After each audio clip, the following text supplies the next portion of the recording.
that's it, guys. We are done. Finished. It's over. For the military amongst you. End X. I have literally just finished athletics training up here in Lee Valley in London. And that was the very last Invictus Games training camp before we fly out to Australia in 3 days' time.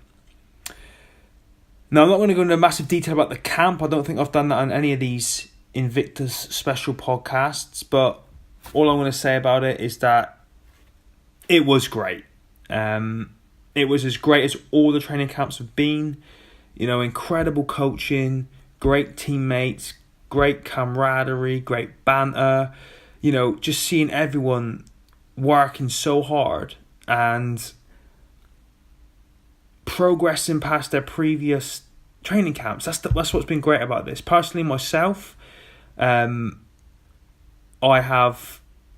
didn't know I had until I checked the stats, but I have progressed in every single camp that I've been on, to this point, which is a great thing. That to me gives me confidence and it gives me momentum as we spend the next couple of days resting and look at boarding that plane and heading out to Oz. And I think it's been pretty similar with all the other guys in the team. Now, I don't want to get too airy-fairy and tree-hugger you guys, but it's a bit emotional.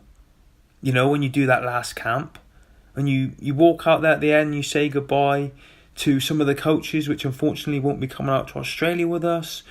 You know, you tell the rest of the guys, see you at the airport Monday, and that kind of makes things sink in a little bit.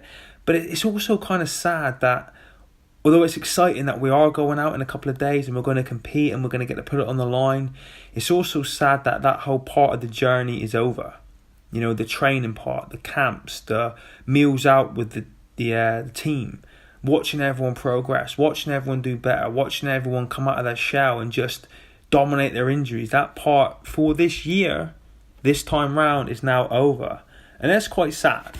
And I know I don't have to explain it any more than that. I know a lot of you listen to this will know exactly what I mean by that. But it also is very, very exciting because Monday is the day. Monday we fly. Monday it starts to get very serious. Now, for me personally, you know, looking back on these training camps from day one since trials, I have to admit that this year I have enjoyed it a lot more. I think I've been a lot more engaged with it this year. And I've been a lot more, I think, what's the word? It's not proactive. Involved, I think, is the word. Because last year, I entered this world as a newbie. I was an adaptive sport virgin. I'd never done any adaptive sport before. And it was a shitload of stuff to take in. You know, I was trying to learn rules, regulations, etiquette, procedures, techniques, strategies in multiple sports, you know, across the board. And it was, at times, very overwhelming. Now, we add to the fact that I had never competed before in any adaptive sport, so I didn't know what to expect in terms of procedures for races, atmospheres, any of that stuff. I didn't have a clue. So all that was always in the back of my mind before I flew out to Canada last year.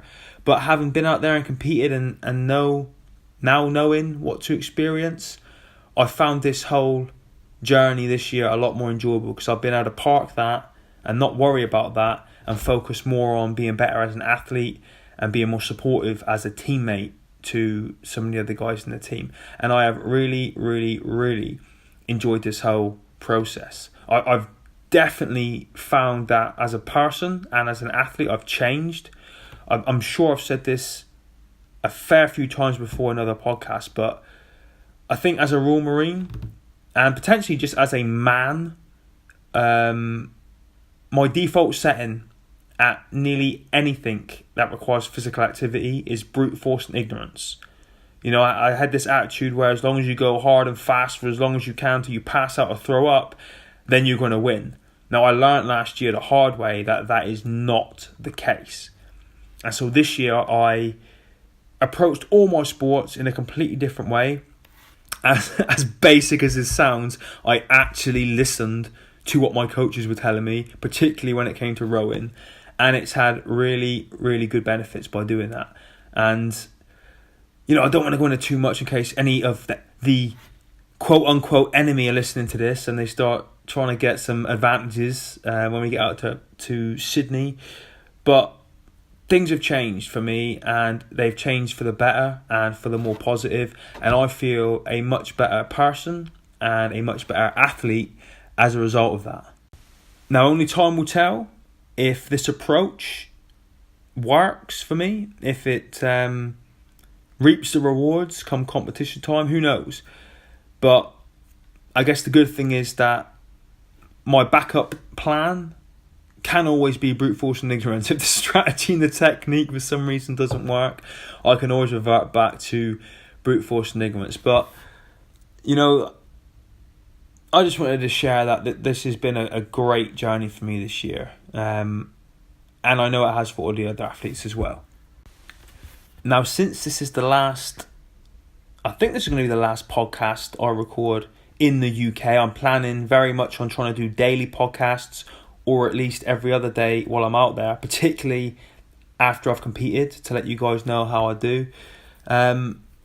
Because it's the last one I'm going to do in the UK, I just want to take this time to say a few thank yous. Now, I couldn't possibly say thank you to everybody individually who's helped me along this journey, and I wouldn't do that anyway, because I know I will miss somebody out and offend or upset somebody, so I'm not going to do that. But I just want to say thank you to everybody, to my family who have supported me from day one, to my friends who have always been there to encourage me, to all of the coaches that I've had the great fortune of being guided by in all my disciplines across the board. Thank you guys for having patience with me and sticking with it and helping me out. Thank you to my teammates, who make all this worthwhile. I really appreciate the support and the encouragement and the empowerment that they've given to me. I hope in some small way that I've paid that back and helped them too, because at the end of the day, that's really what this is all about. It's about empowering and supporting and helping each other through this to use sport as an aid to your recovery. And I think that the Invictus Games does that on a whole nother level. Now, I am going to single someone out, or some organisation out, that I'd really like to say thank you to, and that is the Royal Marines charity. Now, I haven't mentioned this much in my social media posts over the last couple of months with regards to the Invictus Games, but way back a couple months ago, after the team trials, the Royal Marines charity were kind enough to set up a fund for myself and the other 5 Royal Marines athletes on the team, which helped to cover the cost of our fuel to go to all these training camps. If you've seen my Instagram and my Twitter and my Facebook, you know that these camps aren't all local. Right now I'm in London, I live in Plymouth. We've been to Manchester, Nottingham, Catterick, Colchester, Tidworth, another few camps in London. They're all over the country, and the other athletes live all over the country. So getting around, you've got to pay for trains or for fuel or whatever it may be. And that adds up. I think last year I did close to £1,500 on my own, and the other athletes are very similar. So I just wanted to say, from myself and on behalf of those guys, thank you so much to the Royal Marines charity for funding that, because that makes a huge difference. Takes a weight off our mind, a little bit of stress off, and just helps us concentrate on the games and on being athletes and doing the best we can. But I don't really know what else to say. That's it. It's been a bit emotional today, saying goodbye to the coaches and realising that the whole journey with training is over. It's also been exciting because I know that on Monday we're going to all meet up again in our entirety as the entire UK team. We're going to get on that plane and we're going to head over there, and the atmosphere is going to be electric. So I'm excited about that. And then the next 2 days, our friends and family are going to be flying out with us to support us. And I don't know. It's just I can't wait. I can't wait to get out there and just be in that atmosphere again and just, put it all on the line. I'm really going for it this year. I'll level with you guys now. This for me, I think, is going to be my last Invictus Games. I did say that last year, but I'm going back this year with a bit of unfinished business. But I think 2 is enough for me. I'd like to stop after this and give someone else a chance. But there are other events, sporting events, that I may or may not take part in. But I really want to go out with a bang this year. I really want to do my best, make my teammates proud, make my friends proud, my family proud, my country proud, and do what I can. So when I get out there, I'm going to be laser focused on meddling in everything that I can.